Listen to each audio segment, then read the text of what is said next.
Omaha, Nebraska. Stand up. Free Bomac.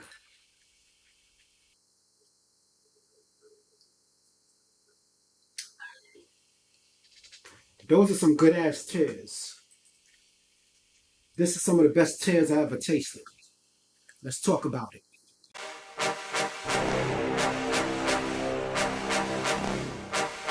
Welcome to Tough Glove Boxing. I am locked in, and let's get ready to talk about it!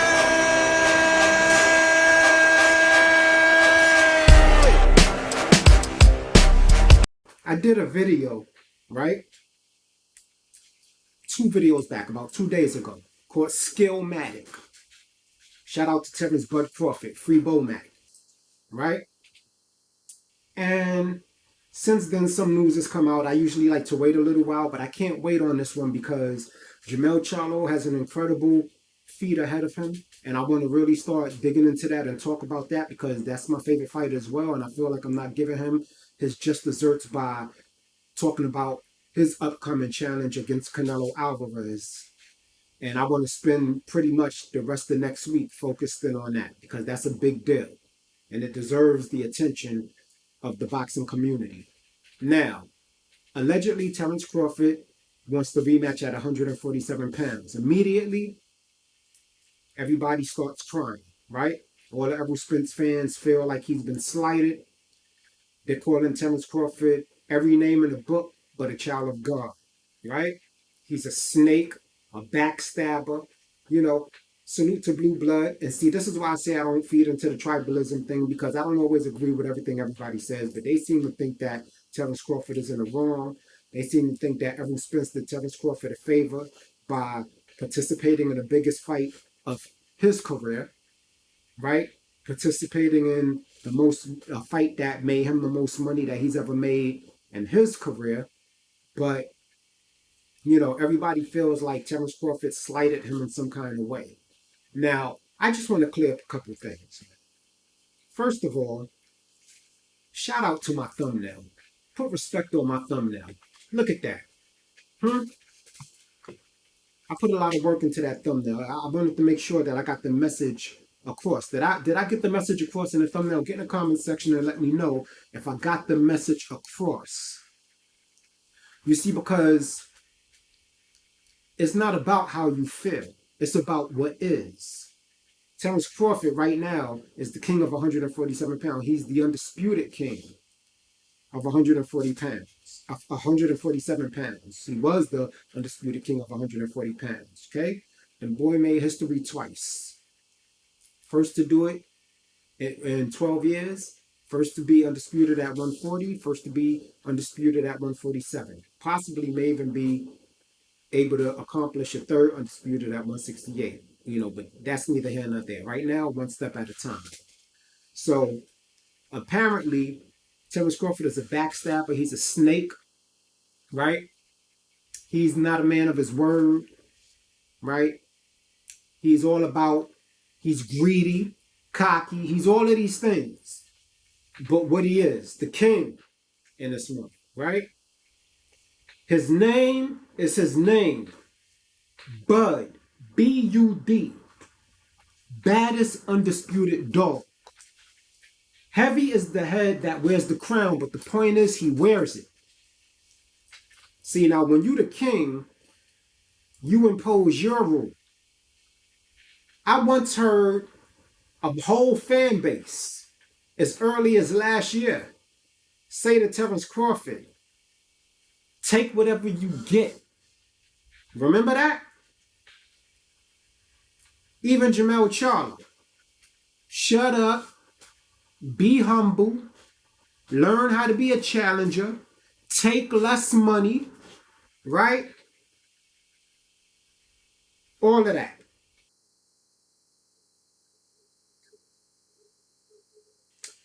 And you guys were cool with that. You were cool with disrespecting Terence Crawford for the past 4 or 5 years. Right? And he had to take it, but not only he had to take it, his fan base had to take it. You know, they recorded everything under the sun. You know, we were dusty. We were broke. Remember all of that? Which is crazy, but you know, remember that, right? We didn't support our fighter. Remember that? All of these things. Going into you guys ruled the YouTube, the YTBC, you ruled the narrative for 4 years. All the way up until this year when we had enough of it. We will go to your channels, Errol Spence fanboy channels, right? Who were giving Terence Crawford no credit. He ain't fight nobody. Remember that? Even though he was an undisputed champion before Errol Spence earned his championship, he was nothing compared to Errol Spence, right? So much disrespect for a man that dedicated his entire life to his craft, always came through for his fans, always put on exciting fights.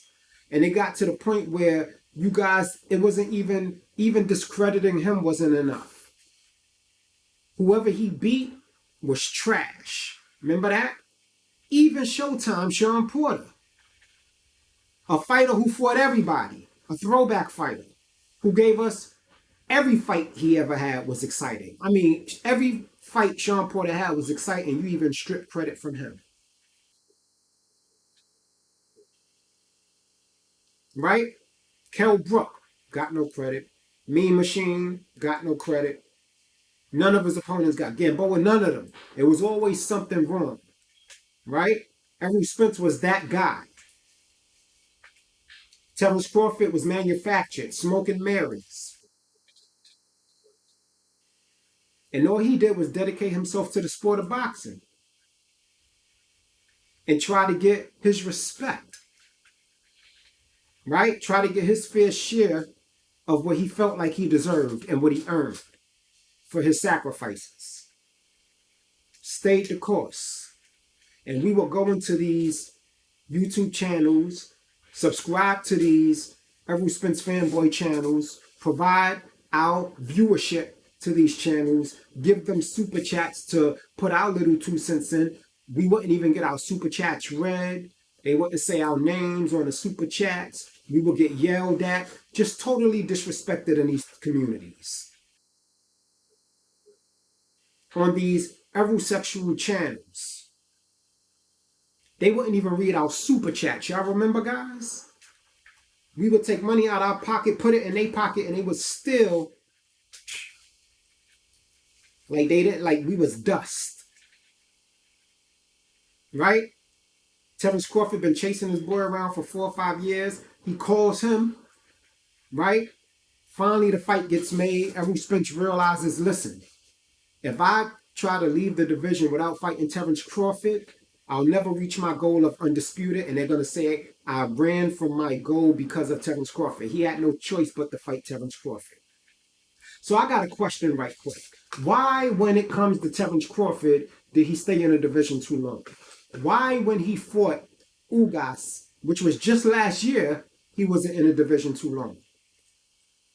The car crashes meant nothing in the Ugas fight. Why, when he fought Danny Garcia, he wasn't in the division too long, right? Wasn't he already there for like 8 years, 7 years at that point when he fought Danny Garcia? Right after the car crash, right? Oh, he's different. Even Errol Spence came out of his own mouth and said, listen, man, I fell and tumbled on concrete and that couldn't break me. So what makes you think Terence Crawford can break me? You guys, yeah, rightfully so. I'm not mad. Get behind your man. Stand on your square. That's what you're supposed to do if you're a fan, right? But we stood on our square for our guy. Okay. All right. Y'all saying what y'all saying, no problem. All the way up until the day of the fight, right?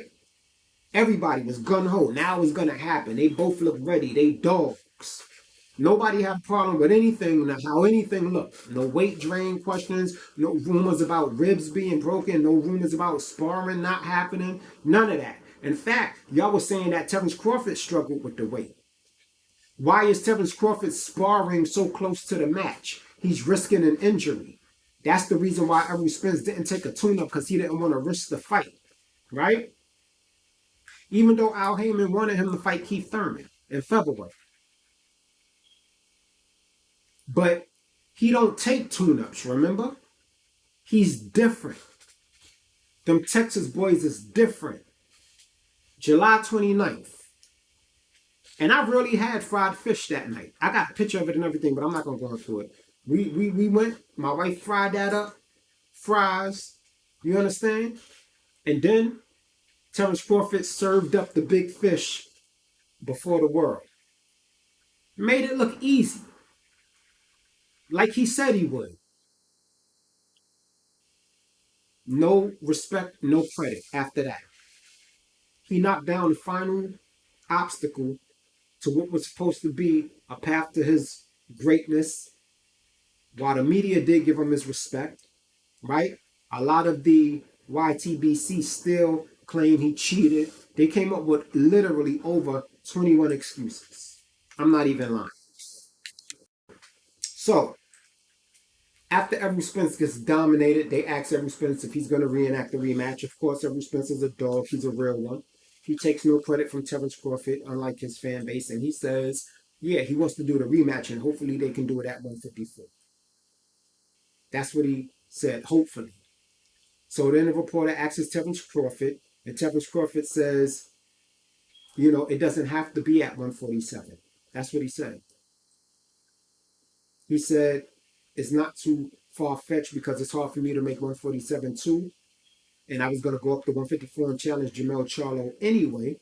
So it's not out of the realm for it to be at 154. Never said he made a final decision yet. I mean, a man literally just won the fight. He didn't have, the sweat didn't even dry off of him yet from the fight. Didn't get a chance to think about it or anything. Celebrate nothing. But nothing was definitive, right? And y'all know me, I don't talk. I'm going to let y'all hear it for yourself. But see, this is the thing that got me. So now, the video that I did, Skillmatic, at the end of that video, I said if I was Terence Crawford, right, and they wanted to fight at 154, which would be for no belts, while I'm undisputed at 147, you would have to come out your pocket. And if you didn't come out your pocket, then fuck it. Let's do it again at 147. Right?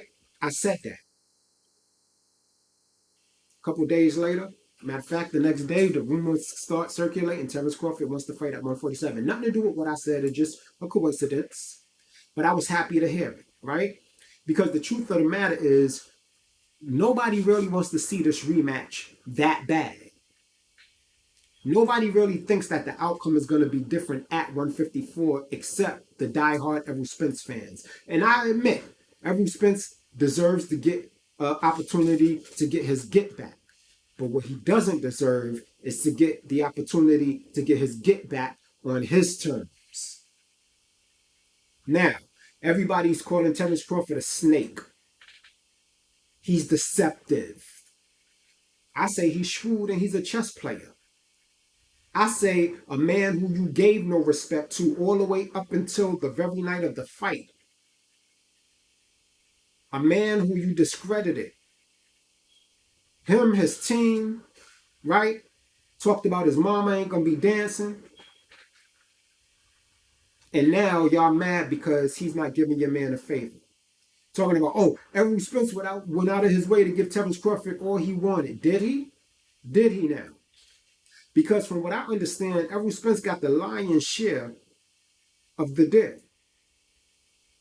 He just didn't screw Terence Crawford like Al Heyman was trying to do. He gave him a guarantee. He was able to acquire that. So he was right in not accepting that deal. But we don't know what the pay-per-view split was. Right? Everybody talking like they know what the pay-per-view split was, but I can guarantee you Errol Spence got the majority of the back end. And he got dominated. So why would Terence Crawford go into a rematch under those same terms? When now he's the A side. He has all of the jewelry. all of the leverage, so to speak. So now he's a snake, right? So let's just check this out right quick. I'm going to show this to you. I'm going to show this to you right now. Let's talk about what Terence Crawford actually said. Street, undisputed in not one, but two divisions. Like I said before, you know, this meant everything to me. I wanted to give honor to God. Either way, this is a fight that everybody wanted to see. The whole world was talking about it, and we put on a great show. All right, at this time, I'm going to turn it over to questions for Terence Bud Crawford. Now take a If look. you have questions, raise your hand. Terence, Andreas here from the Sporting News. Just talked to Errol. He said he hopes to get the rematch and he would like to have the rematch at 154 pounds. Are you interested in moving up in weight for the rematch, or does it have to be at 47? It definitely don't have to be at 47. Like I said, you know, I'm in a. It definitely doesn't have to be at 47. Like he said. Hurt business. 47 was kind of hard for me too. I was already talking about moving up in weight and challenging Charlo. So 54 wouldn't be outreach of anything. Y'all heard that? Follow up with, how did you pull off? Did y'all hear that? 154 wouldn't be out of reach. He never said, yes, I'm going to take the rematch at 154 pounds. So now with that out the way, now that we got you out the way, because you heard what you wanted to hear, let me explain something to you. How is he a snake for honoring the contract that Errol Spence, right? That Errol Spence signed. This is a contract that they negotiated together. Everybody's talking about he took advantage of Errol Spence in the negotiations. And there's a saying, you don't never get what you're worth. You get what you negotiate. Now, Errol Spence got a lion's share of the money. But just because he said he gave Terence Crawford everything he wanted doesn't mean he gave Terence Crawford 50-50. Y'all talking like he gave Terence Crawford 50-50. Now, that fight that I saw, that didn't look like a 50-50 fight. Did that look like a 50-50 fight to anybody else? It didn't look like a 50-50 fight to me. But I guarantee you, Terence Crawford did not get 50% of that back end. So now, the ball is in his court. And the contract stated the loser could reenact the rematch, but the winner gets to decide at what weight. So how is he a snake by honoring the contract? See, Nino Brown said, it's always business, never person. What about Terence Crawford ever gave you person? He carried it like business the whole time. The lead up to the fight, he kept it respectful. Right? Errol Spence, Derrick James, disrespectful. Terence Crawford, giving all the glory to God, the Most High. Errol Spence never mentioned the Most High, never mentioned God one time.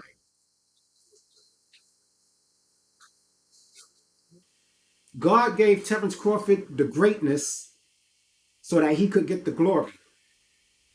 God would have got no glory giving Errol Spence the greatness. How many fights have you ever heard Errol Spence say, I want to thank God, I want to thank the Most High, because without him, none of this would be possible? Have you ever heard him say that in a fight? Or maybe he don't believe in God. You know, man can believe what he wants. Me, I believe in the Most High. I believe in a higher power. I believe in divine intervention.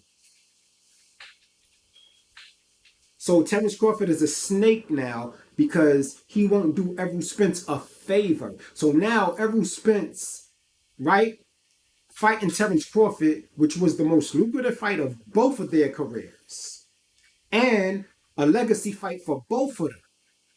That put both of them in history, even though only one of their name is etched in the stone. Somehow that was a favor See, that's why I was glad when Terence Crawford checked his ass when he said that at the final press conference in Face Off. When he said, you can thank me for making this fight. And Terence Crawford said, yeah, we can thank each other. Yeah, because let me tell you something. Nothing was given to Terence Crawford. Nothing. He had to take and earn every step of the way. Terence Crawford loses one fight during his whole career. He doesn't reach the level he's at now. He gets blackballed even harder. He has no leverage if he would have lost just one fight. So staying disciplined and doing what he had to do to maintain his record, his O, so that the fight could be as big as it did, that don't warrant no praise, that don't warrant no gratitude, no respect. Funny how a lot of you PBC lovers and guys forget about Floyd Mayweather, who was knocking out everybody, left a path of destruction in the wake of his career, left a path of destruction and got no credit.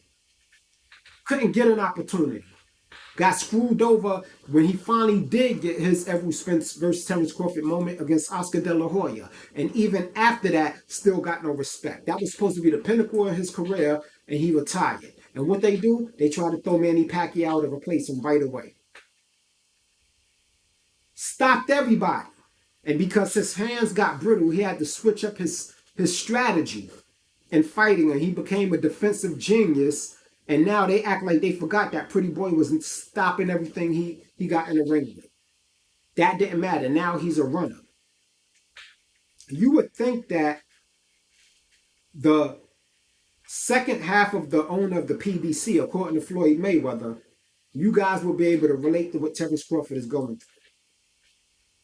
Same thing with Marvin Hagler, the Marvelous one. They wouldn't even call Marvin Hagler the Marvelous one. They wouldn't even call him by his nickname. He had to legally change his name. That's how disrespectful it got for him. And everybody likes to compare Terence Crawford's fighting style to Marvin Hagler, the Marvelous one, because he can switch hit, but it's really deeper than that. Marvin Marvelous Hagler got no respect. And the funny thing was, he took L's. He got robbed in fights back then. It got to the point where he got so disgusted, he left the country. That's why Terence Crawford knew a long time ago, you're not going to appreciate what he contributed to the sport until he's gone. Well, Omaha, Nebraska, I appreciate your boy. I appreciate the son of Omaha, Nebraska. Bud Crawford, the baddest undisputed dog. You understand? I feel like this is quite pathetic on a lot of you guys' part by trying to label him as a bad guy for honoring his contract. This is the contract that they signed. Now, had Errol Spence won this fight, right? And Terence Crawford reenacted the rematch and said, well, I hope we can do it again at 147. And Errol Spence is like, nah, I'm going to 154. Nobody would have had a problem with it. Everybody would have, oh, well, he lost. He don't get to make the decision. So we're going to carry it just like that. You know what? After the Errol Spence Jr. fight, you know, I was watching a lot of content creators come on here and they were still shell-shocked, talking about how hard it was to watch Errol Spence get beat like that. Right? But let me ask y'all a question. Where was all of that sympathy? Where was all of that sympathy? Right? Y'all had no problems looking at this. Y'all had no problems with that. Look at my boy Ugas. His wife fried in a hospital bedside, looking at what her man sacrificed to put food on their table. There was no sympathy. Y'all made fun of him. Gave Errol Spence a new nickname. That's why it wasn't hard for me to see Errol Spence's face after that fight. Swole up and blumped up. It wasn't hard for me to see that. No more than it was hard for you to see my boy Ugas, who's a good guy, a stand-up guy. You got no sympathy and respect from you guys. But we supposed to cry for Errol Spence? Now, I gave Errol Spence his respect because he really didn't have to take this fight. He could have denied the fans, but that would have been more on him. Right? I say the rematch is really not necessary, right? But if you guys are so butthurt that you really want to see it, tell your boy to make 147. Because Terence Crawford told you he got 2 to 3 fights left. I think it's just 2 fights, to be honest with you. I think after Jermell Charlo, he's out of here. So with that amount of fights left, he's earned the absolute right to choose the way he goes out.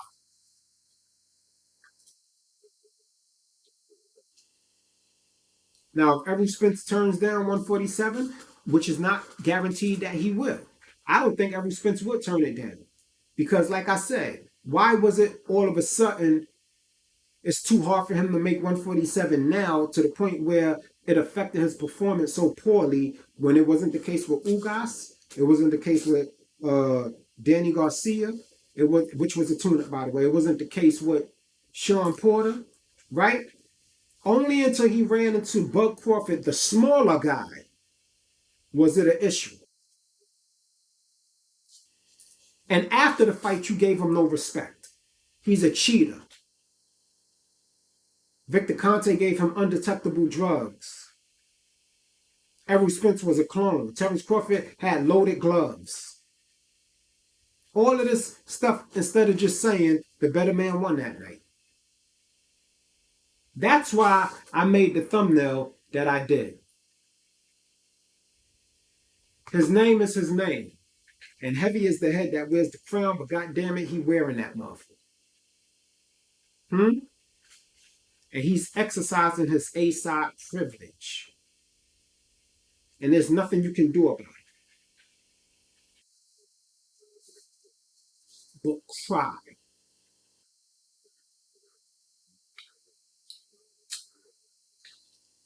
Sweet tears. So, with that said, I'm going to jump off the subject for a minute so I can give my man Jermell Charlo the proper shine that he deserves for his upcoming fight. But as far as all of this business about Terence Crawford being a snake and being deceptive, how? If that's the case, why nobody in court? Huh? He don't owe Errol Spence no favors. Do you understand what I'm saying? Errol Spence did what he was supposed to do as a fighter.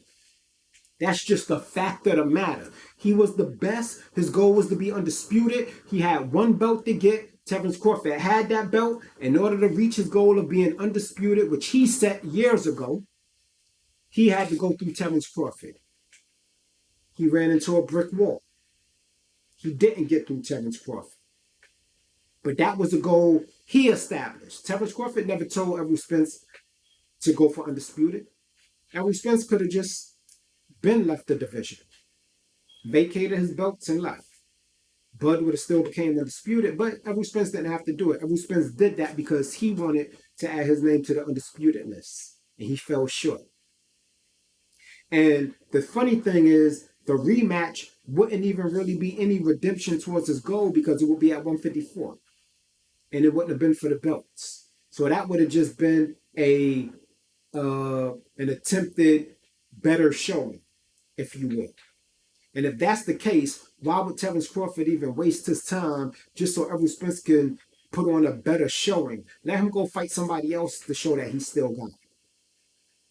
I still got more greatness to accomplish. Because the truth of the matter is, there's no guarantee that Canelo is going to fight Terence Crawford, even if he beats Jermell Charlo. There's no guarantee that Jermell Charlo wants that Terence Crawford smoke. Jermell Charlo already talking about fighting David Benavidez and everything like that. So I don't know why people talking about he coming back down to 154. The only way he coming back down to 154 is if he loses.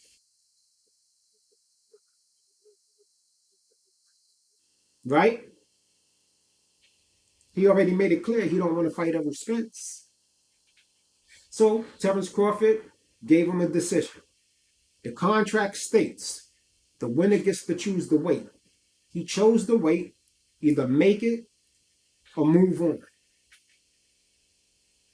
Now, if they do decide to fight at 147, that's actually a better thing than if they fought at 154, to be honest with you, because then it would be for undisputed. It would give Errol a chance in one shot to redeem his undisputed goal. But he don't owe Errol Spence Jr. no favors. Errol Spence Jr. got the lion's share of that deal. He just didn't screw Terence Crawford and give him nothing. Al Heyman wanted Terence Crawford to take pennies with no guarantee. And Errol Spence, we both getting guarantees. But Errol Spence still got the lion's share of the back end money. And in a rematch, that wouldn't be fair to Terence Crawford for Errol Spence to get the lion's share of the back end money again. And that's why he asked for more money. How is that being greedy when he's the A side and the undisputed champion and Errol Spence is the challenger? So, with that said, get in the comment section, right? Express your grievances if you have them. But if you agree with what I'm saying, let me know you agree with what I'm saying, because I don't feel like Terence Crawford did anything wrong. I feel like he absolutely honored his contract. No matter how y'all try to spin it, the ink is there. This is not about friends and personal. This is business at this point. And for 4 to 5 years, Terence Crawford was underpaid and underappreciated. And he deserves the Spoils Award. His name is his name. Bud. Baddest undisputed dog. You understand? Heavy is the head that wears the crown, but goddamn it, he wearing that one. Tough Glove Boxing, we out. You ain't gotta go home, but you gotta get the hell up out of here.